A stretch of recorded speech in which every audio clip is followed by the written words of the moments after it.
The morning sun filtered softly through the thin, white curtains of the small wooden house at the edge of the village. The scent of jasmine tea drifted through the air, mixing with the gentle hum of birds outside. Ethan sat at the old wooden table, his laptop open, his face tense. Emails, deadlines, messages, notifications. It never seemed to stop.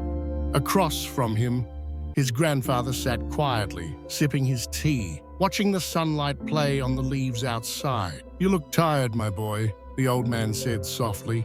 "You've been here for a week, yet I haven't seen you look up from that screen." Ethan sighed. "I'm just trying to keep up, Grandpa. There's so much to do, so many goals. I can't afford to fall behind." The grandfather smiled, and not out of mockery, but with the warmth of someone who had walked a long road and seen its turns. He said, setting down his cup. "Do you know what the happiest moment of my day is?" Ethan shook his head. "When I pour this tea," the old man said, "just that. The sound of the water, the warmth in my hands, the smell rising in the air." Ethan frowned, not understanding. "That's it? Pouring tea makes you happy?" The grandfather chuckled. "You see, when you get old, happiness stops hiding in big things. It lives quietly inside the little ones, the ones you rush past every day." Later that afternoon, the old man invited Ethan to join him in the garden. They walked along the narrow stone path, lined with flowers. Some were bright and full. Others drooped, petals fallen. "You planted all these?" Ethan asked. "Yes," the grandfather said. "Every year some bloom beautifully and some don't survive. I don't force them, I just water, wait, and let the sun do its work."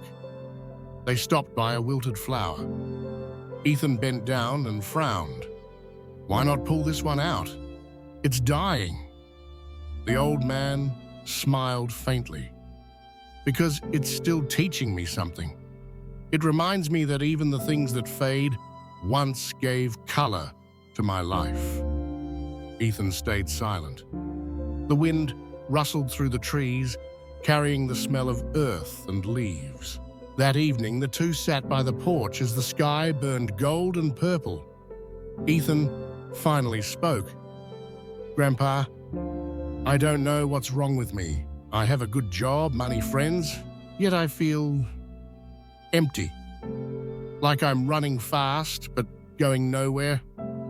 The old man nodded gently, his eyes kind. "That's because you've been chasing happiness like it's a prize, not realizing it's a seed." Ethan looked confused. "A seed?" "Yes," the grandfather said. "Happiness is something you grow, not something you find. It doesn't appear when you achieve more, it appears when you notice more." He pointed toward the sky, now glowing with the last light of sunset. "When you were little, you used to run around here catching fireflies. You laughed so much. Do you remember?" Ethan smiled faintly. "Yeah, I remember. I thought those tiny lights were magic." "They still are," his grandfather whispered, "but you stopped looking." The next morning, Ethan woke up early. The house was quiet except for the rhythmic creak of the rocking chair outside. His grandfather sat there writing in a small, worn-out notebook. "What are you writing, Grandpa?" Ethan asked. "Just my little happiness notes," the old man said with a grin. "Every morning, I write 3 things that make me smile. Sometimes it's a cup of tea. Sometimes it's the sound of rain. Sometimes it's just waking up." Ethan took the notebook, flipping through the pages. They were full of simple entries.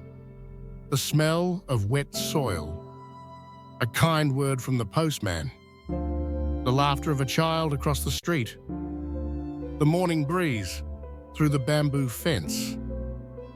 He stared at the handwriting, shaky, uneven, but full of peace. "That's it?" he asked. "That's your secret?" "Yes," his grandfather said softly. "Happiness isn't what happens to you, it's what you choose to see." Weeks later, Ethan returned to the city. The noise, the traffic, the endless rush were still there, but something in him had changed. Every morning, before opening his laptop, he poured a cup of tea slowly, just like his grandfather. He started a small notebook of his own. On the first page, he wrote, "The sound of my grandfather's laugh, the warmth of morning sunlight on my hands, the peace of doing one thing at a time." And that night, for the first time in years, he slept without worry, because now he finally understood. Happiness was never missing from his life. He had simply been looking for it in all the wrong places. Happiness doesn't need to be found. It needs to be noticed. The smallest things often hold the biggest peace. Slow down.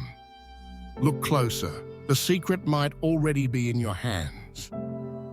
If this story touched your heart, take a moment to breathe and smile. Sometimes peace begins with a single pause. If you'd like to walk this quiet path with us, please like this video and subscribe to Quiet Soul Tales.